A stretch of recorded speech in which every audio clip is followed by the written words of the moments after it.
You said never let me go. You said never let me go. You said never let me go. You said never let me go. You said never let me go. You said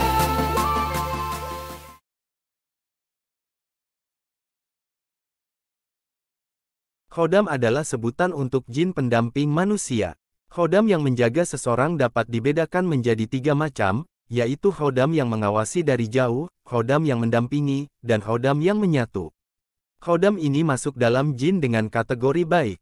Namun, tidak semua orang memiliki khodam pendamping. Sebagian manusia ada yang didampingi khodam atau jin yang berasal dari ilmu leluhur, yang diturunkan kepadanya.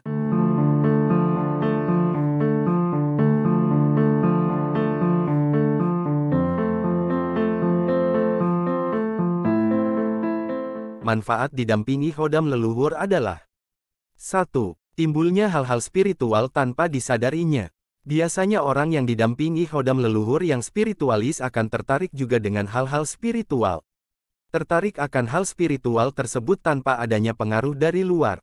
Merasa suka dengan sendirinya. Orang tersebut biasanya suka puasa, suka tirakat, dan suka mengasah ilmu-ilmu spiritual. Khodam leluhur mendapat tugas dari Allah untuk menyampaikan manusia yang didampinginya sampai ke pintu ketuhanan. Jika manusianya membuka pintu tersebut dan masuk, maka mengenallah ia kepada Allah, penciptanya dan pencipta si khodam. Tahu jalanlah ia sehingga ilmu yang ada padanya kini telah tetap, mendapatkan ridho Allah. Kini khodamnya telah menjadi sahabatnya, telah mengenallah ia kepada khodam pendampingnya.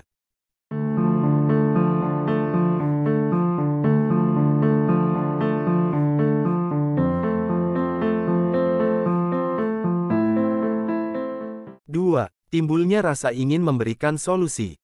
Dalam setiap persoalan yang dialami keluarganya, seseorang yang memiliki khodam akan selalu ingin memberikan solusi. Entah itu mulai dari masalah sosial, kerukunan keluarga, masalah finansial, seperti pekerjaan dan usaha. Biasanya timbul dengan sendirinya rasa ingin mencarikan obat, bahkan ingin mengobati dengan berbagai macam cara yang digunakan. Dirinya dan khodamnya bahu-membahu menganalisis masalahnya lalu mengupayakan solusinya, mengenai keberhasilannya diserahkan kepada Allah.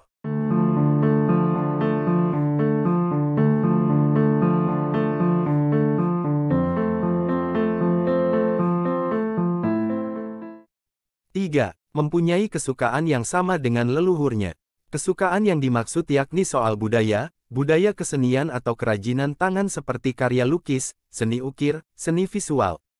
Contohnya, suka mencari tahu siapa leluhurnya dan asal-usulnya, dan hal-hal yang bersejarah, apapun yang pernah dilakukan oleh leluhurnya.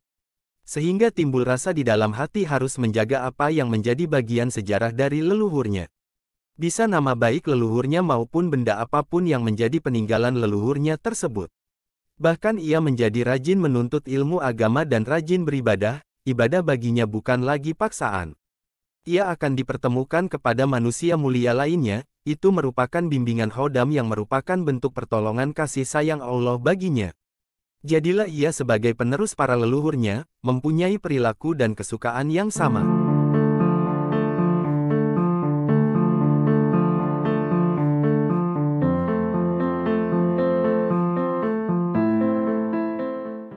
Ingin menjalin hubungan baik dengan keluarga teman leluhurnya. Umumnya ini akan disadari setelah mengetahui sejarah hubungan yang terjalin atau yang sudah dijalin leluhurnya. Ini seperti menapak tilasi perjalanan para leluhur, perbuatannya merupakan dorongan dari khodam agar dirinya selalu terkait secara rasa dan senantiasa memperoleh limpahan dari para leluhur. Limpahan yang diberikan biasanya berupa benda pusaka, ilmu kanuragan dan ilmu marifatullah, ilmu mengenal Allah.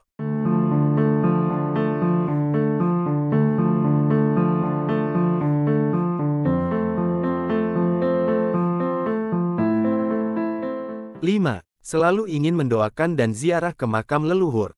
Selain itu, seseorang yang mempunyai khodam, selalu menyempatkan ziarah, doa kepada leluhur, itu pun tanpa ada yang menyuruh dan biasanya timbul perasaan tersebut dengan sendirinya dari dalam hatinya. Ziarah adalah salah satu praktik sebagian besar umat beragama yang memiliki makna moral yang penting. Kadang-kadang ziarah dilakukan ke suatu tempat yang suci dan penting bagi keyakinan dan iman yang bersangkutan. Tujuannya adalah untuk mengingat kembali, meneguhkan iman atau menyucikan diri.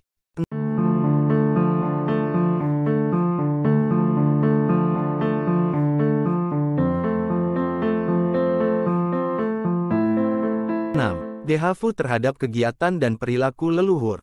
Sering terlintas tiba-tiba wajah leluhur, bahkan hal yang pernah dilakukan leluhur. Pada saat tertentu dan di tempat tertentu. Wajah tersebut tidak pernah kita lihat sebelumnya, akan tetapi wajah yang terlintas itu selalu sama.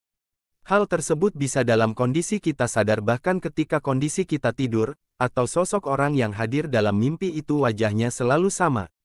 Dehavu ini juga bentuk latihan dari leluhur, melalui khodam dan dengan izin Allah, ruhaninya mampu berselaras frekuensinya dengan leluhur.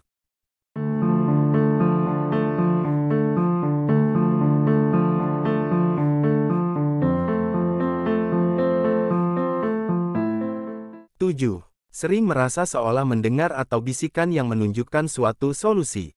Ini biasanya terjadi bagi mereka yang rajin mendoakan bagi arwah-arwah leluhurnya. Dan sambung rasa dengan leluhurnya.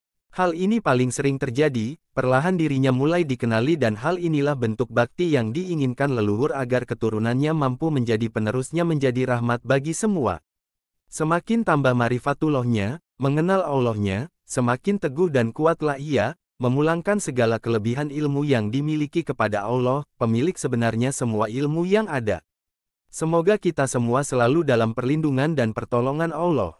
Bersama bisa. Allahumma sholli ala Sayyidina Muhammad. Demikianlah sahabat, semoga tidak cepat puas dan bosan sebab masih banyak edukasi yang ingin kami bagikan kepada sahabat. Bantu kami dengan like, komentar, subscribe channel Daf and Fish TV. Dan jangan lupa untuk menyalakan lonceng notifikasi agar selalu terdepan mendapat kabar dari channel Daf and Fish TV, channel pemersatu khodam leluhur Nusantara. Shollu ala Nabi Muhammad.